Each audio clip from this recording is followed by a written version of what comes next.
رحمن يا رحيم. And I guess that's what it's all about, isn't it? Humanitarianism, social justice, social responsibility, and paying it forward. And that's exactly what we're going to focus on in a minute or two with Sheryl Rahme. She is the director and co-owner of Changes Rehab Center. We spoke to her a couple of weeks ago about guilt and shame, specifically regarding people in rehab or people that are recovering substance abusers. But I think when we looked at that conversation, it applies right across the board. You don't necessarily have to be in that situation. You can be in any relationship, and guilt and shame does plague you if you've done something wrong, if you haven't lived up to expectations of yourself and other people around you. So today we're going to talk to Sheryl about Changes Rehab Center as an entity, how they serve the community.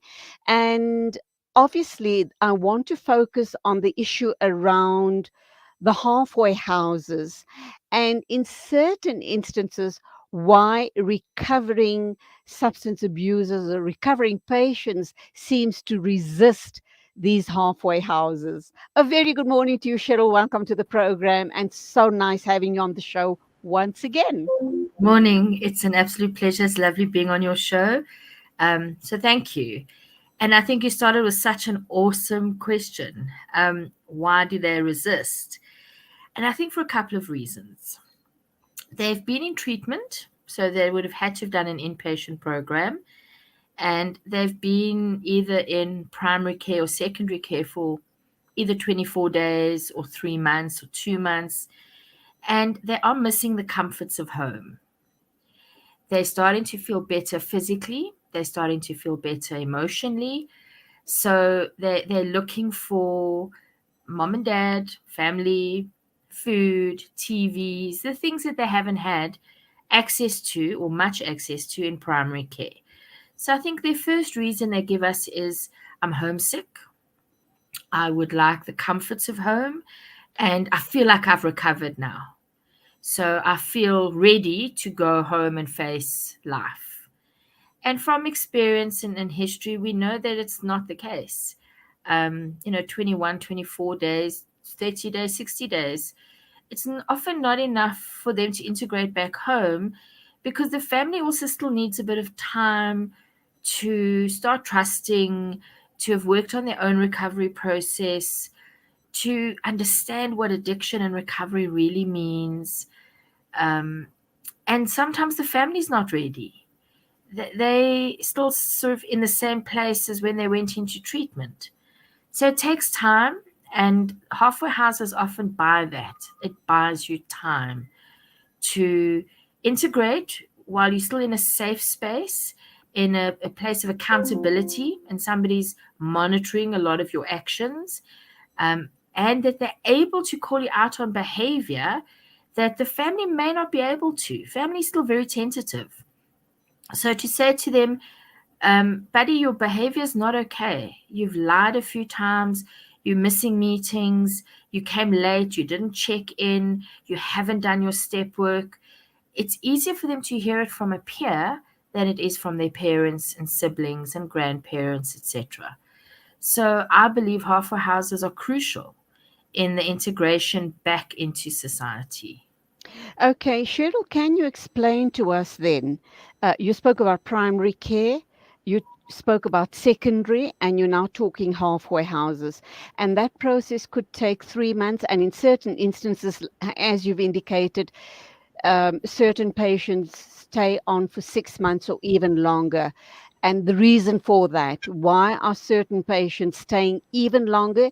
Is it on the request of their family members, or do you, as as changes, believe that the person's not ready? And I'm kind of wondering the resistance to that as well. So just Mm. take us through those steps, please. Okay, so I don't think we really take the parents and families into account that much, because we take their feedback. But if they feel they're not ready, they need to tell their family, you're not ready and we want you to stay in the halfway house. So we monitor readiness according to behavior and to the feedback we get from their house managers, their head raisers, and their peers. So they also would be in some kind of a treatment while in aftercare. I mean, in halfway houses, like an aftercare group, an outpatient group, individual therapy. So we would know more or less weekly where everybody's at. And if we feel that they still in denial, their behavior hasn't shifted substantially, they're not taking sufficient responsibility, or they're at risk of relapsing and picking up alcohol or drugs, then the responsible thing to do is let the families know we don't think they're ready yet. We'll tell the patient, you're not ready yet. And there's some factors. We look at their home environment, how safe or unsafe is it, their communities. A lot of people have to go back into a community that's still full of drugs. Their peers haven't changed, their culture hasn't changed, but they've changed. And maybe the family's even done a lot of work and they've shifted. But, to put somebody back into like a township or into a suburb or community that is so accessible and it's in their face, and they walk out the door and somebody's smoking dope or somebody's revving a car and saying, come with us. People in recovery can't stand up for that yet. So often our halfway house is that safety to protect them and ease them back into society, study, working, relationships, families, so that they can do it while staying clean and sober. And And I halfway think house is a controlled environment to a degree, like check-in times, accountability, the house mother watching over them. I should imagine random drug tests, etc., because they've got the freedom of being out at work and interacting with friends and family. correct. Yes, it's the least amount of control, for lack of a better word. It's monitored. So, and I'm only talking for changes because I think each halfway house is different. We ask them to give us live locations. And that's not to say that it's foolproof, because the live location could be at my office at work, but the dealer could be right next door. Oh, But it's that accountability. It's remembering to give us your live location. If you're changing, so let's say you're leaving the office and you're going home for lunch and then going back to the office, we expect them to let us know. So they need to pop those messages on the group. For me, what's most important is that their peers spot if they're not okay long before anybody else does. And they have to live amongst each other with the rules we provide, and they need to adhere to those rules. And they're not punitive rules, they're more societal rules. So it's that accountability. If you go to work, imagine if you got to work late and your show started at 8 o'clock and you arrived at 20 to 9. What does that do to your colleagues? What does that do to your responsibility? So we try and teach them that. We make sure they wake up at a certain time. They read their Just for Today, which is either prayer or meditation. We encourage them to connect on their spirituality, keep their environment clean. It's easier for us to say, make your bed, wash your clothes, wash your dishes, cook a meal for yourself, than a family member. Because when they come home, mom and dad, and I can speak in my case, my mom used to get so happy when my loved one came home. She would not give him any responsibility, any chores. So his meals were cooked, his laundry was done, she would pamper him. So he didn't have to take responsibility and continue what he'd learned in treatment. So, that's also very important when the family's ready to follow the similar rules that they're accustomed to from their halfway house, which is a checking in, accountability, curfew. Our lights, their lights have to go out at like 10:30 during the week and midnight on weekends. So they're not on their phones perpetually. They're not overworking. They're not lessening and weakening their own boundaries.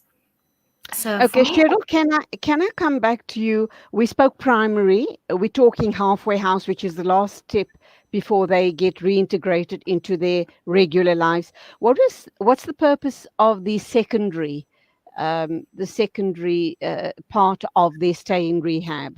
okay, so primary generally is crisis management, it's detox, it's seeing a psychiatrist, getting on the right medication, having time for that medication to kick in. And then we start working on dismantling their denials. And some people have been using for very long periods of time, or their drug addiction or alcoholism is very intense.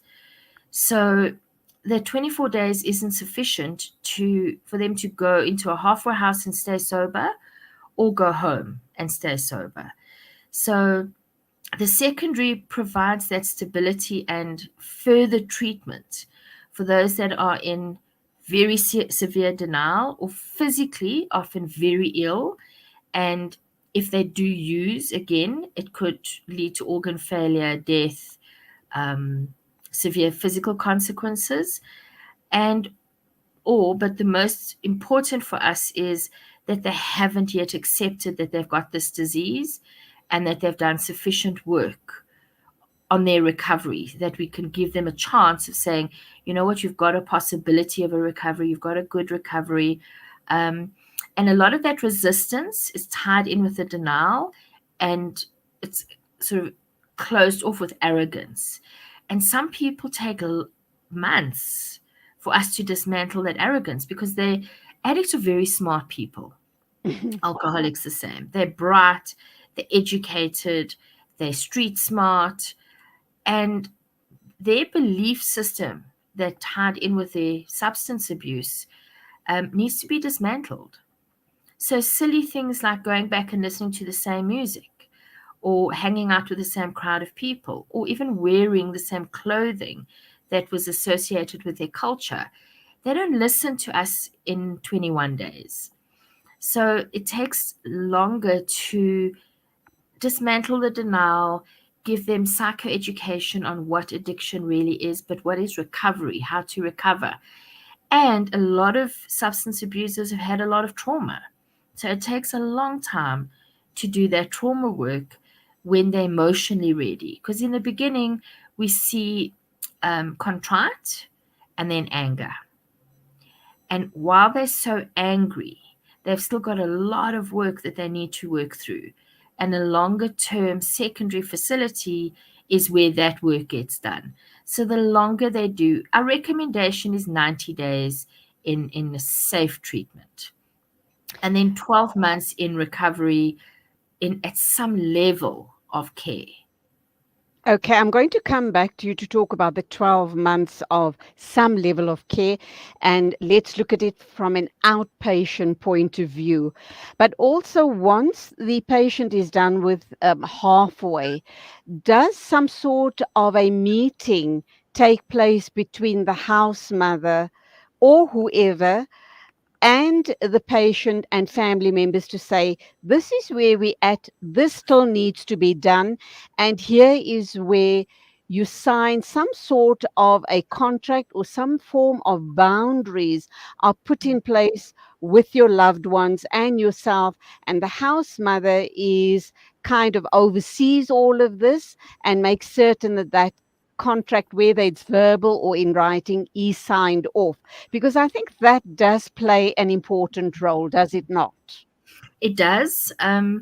It's not, I can't say it's cast in stone, because there's quite a few factors that kick in. Um, by then, their house mother or father is more the conduit. So the counselor might be the person that sits down or makes a phone call, emails the family a contract. We also need to empower the family. So the contract isn't really from Changes, it's more to support the family, because they're the ones that have to put that in place when they get home. So we'll email a template of a contract we recommend. Family needs to work on it. The counselor generally will be the one that phones. But very often, and this is sadly our sort of more regular occurrence, our patients, just the minute they feel good or they want to use, they just pack up and leave. They don't give us notice. There's no follow through with what they've agreed upon. So I'd say maybe a quarter of our patients abscond at some point. Doesn't mean they always relapse. Some of them go on to recovery, but they don't follow through in the healthiest of manners. So in that Okay, case, we'll mail carry on. the parents and family the contract, and we'll try and coach them in what to put into place at home. Must be heartbreaking for you guys at Changes and any other rehab center because you invest so much in the patients. And when they relapse, it just breaks your heart. As It does. heartbreaking for you as it is for the patient's immediate family. It does sometimes. I heard last night of one of our patients who'd passed away, and she'd probably been with us about 3 years ago. Oh And I no. remember her resistance and us trying to sit her and her family down. We didn't get family support in that case. And we said, this disease is going to kill you. And, both her and her family were like, no, it probably won't. I'll do what I need to do. I'll go to meetings. Don't worry. She didn't go to meetings. She didn't follow through. And it did take 3 years. But, I still remember that conversation with her. And my heart was broken last night. Absolutely. We And she feel died, I should imagine, she died because of her drug use, as a overdose. result of her addiction. Hmm. Okay, Cheryl, another very important thing. I think you raised this 2 or 3 weeks ago, and you spoke about just how important it is for families to identify sponsors so they can work with the sponsor and they can heal as well, and for families to do step work as well. How Yes. does that all play out? And how do families then identify a sponsor and get the material to start doing the step work? So the families are encouraged to go to 12-step groups themselves. Um, and that's a group like Al-Anon, Nar-Anon, Co-Anon. And when they go to those meetings, they start connecting with other people like-minded who are going through what they're going through. And a sponsor is somebody who's worked the program for at least a year to 2 years, and they're presenting as healthy and supportive. They're not angry and punitive and militant. And their job is to help you work the steps. You can access the steps via the internet or on online meetings. You write your own step work, but the sponsor sits with you a couple of times in a couple of months to help you go through the step work, to point out directions like you're still angry here, you haven't forgiven there, why you're resentful here. So they're sort of your conscience, for lack of a better word, while they're helping you work the steps. And but participation, I think, is key. And a lot of families find excuses. Now it's cold, we've got load shedding, it's rainy, don't feel like going out. But we have online meetings. So you can join an Al-Anon, Nar-Anon, or Co-Anon meeting anywhere around the world. It's important that we recover because there's so many negative emotions when there's substance abuse. And the 12 steps is a loving spiritual way of taking responsibility for yourself, healing yourself, and not living in anger. I'm so grateful that I did the step work because my relationship with my recovering addict loved one is so healthy. I don't Wow. try and protect him. I don't rescue him. I hear him. When I have to challenge him, I do it in a very soft, gentle way. There's no fights. There's no swearing, and it's very healthy. And I would never have been able to do that if I hadn't done the 12-step program. Okay, finally then, let's look at, you spoke about being in recovery for 12 months or longer. And of course, the patient needs to, he or she must want to be in recovery, must want to change, must want to heal. What does an outpatient recovery look like? Because I do know that your Changes offers that as well. And do you believe that it does work or does help the patient? I believe it does, but specifically the so it's called IOP, Intensive Outpatient Program, which we have Monday to Friday, so every night. And they need to do it for about 2 months.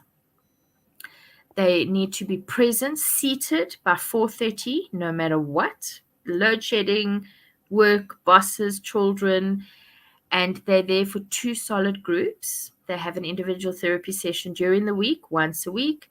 And then after that, they need to go to a 12-step meeting 3 to 5 times a week. Those programs we found can be quite effective because each night they go home, they face their daily struggles. And then they can bring it to group the next night to talk about it. There's also continuum. So last night you were really struggling, you were craving. How are you tonight? What did you do differently? This is what I do. Outpatient programs that are once a week, in my opinion, aren't very effective because 6 days go past with a myriad of different emotions and behaviors and consequences amassing, and they don't know how to cope with that. So just doing a urine test and having a session with a counselor once a week, in the first year, I haven't seen many great results. I see results when somebody's done intensive outpatient, then moves on to like an aftercare, where that's once a week, but they're checking. Are you speaking to your sponsor? Are your 5 pillars in place? How's it going at home? What are you doing in relationships? How's work? So they're again accountable to a peer who remembers and spots their behavior change. And then, like we offer a long-term living recovery group, and that's post a year. So those people that still need that support from their peers in a mediated process, they join that. But a lot of people find the support and serenity in the 12-step fellowships. They get their sponsor, they go to regular meetings. We encourage them to find a home group. And within 6 months to a year, they establish there. They've got their friends. They're starting to socialize, do some maybe volunteer work, do things for Narcotics Anonymous or Alcoholics Anonymous, but they're still, we call, plugged into the program. And that's the key. I don't know if you noticed on our Facebook page last night, we posted Rob Lowe celebrated 33 years of sobriety. Oh, And wow. The actor, am yeah, I right? Oh, wow. That's awesome. and he Absolutely still awesome. speaks about his participation in the 12-step program and how it Wow. saved his life. So at Oh, that's 33 awesome. years, he's giving back, with his presence and his wisdom, but he still relies on them, not just to stay clean, but to have a beautiful life, to have a life full of responsibility and care and supporting your communities. When I was listening to you during the break, and the emphasis for Salam Media is humanitarian, and I think that's what recovering people eventually need to do. They need to give back to their communities that they took Absolutely. from, because it builds up their self-confidence, self-worth, and accountability and responsibility.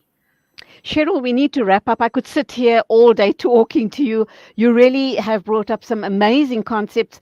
I want to explore long-term living recovery group, but I don't have the time for it now. Let's just very quickly talk about Changes Rehab, where you're situated, what you offer. And I've raised this before because people have asked me about it, very especially Muslim people wanting to know, um, can I go there? How they're going to accommodate me? Because I follow a special diet, I observe prayer times, etc., etc. So if you could just quickly run through that for me before we wrap up. Okay, thank you. So we're a group of treatments. We start with an assessment. We assess where they're at, put them into inpatient. That's where the detox is. We offer long-term secondary care. We offer tertiary care, which is the halfway houses, outpatient, um, aftercare, living recovery. And we do support the Muslim patients with providing halal food. We purchase from halal butcher. We have specific utensils, pots, cutlery that we can provide. We support them in their prayer time, in their fasts. We still say to them it mustn't get in the way of recovery, because if you don't recover, you're not going to be observant of your religion and tradition. But we definitely work with it. We have a large amount of Muslim patients, and we do what we call a biopsychosocial model of treatment. So we address their mind, their body, and their soul. Sheryl Rahme, continue doing what you're doing, and that, of course, you and everyone at Changes, touching lives positively. May the higher power accept all of your efforts, and may you grow from strength to strength. God Thank bless. you. Thank you for your support. God bless. Take care, Julie. 17 after 9 o'clock, news and views right here on Salam Media. Our next guest is standing by. She is an economist, and we're going to be talking about obviously why is the rand so weak? Why are we getting poorer with every passing day? And of course, our economist is Rizwana Sumad. So please stay with us.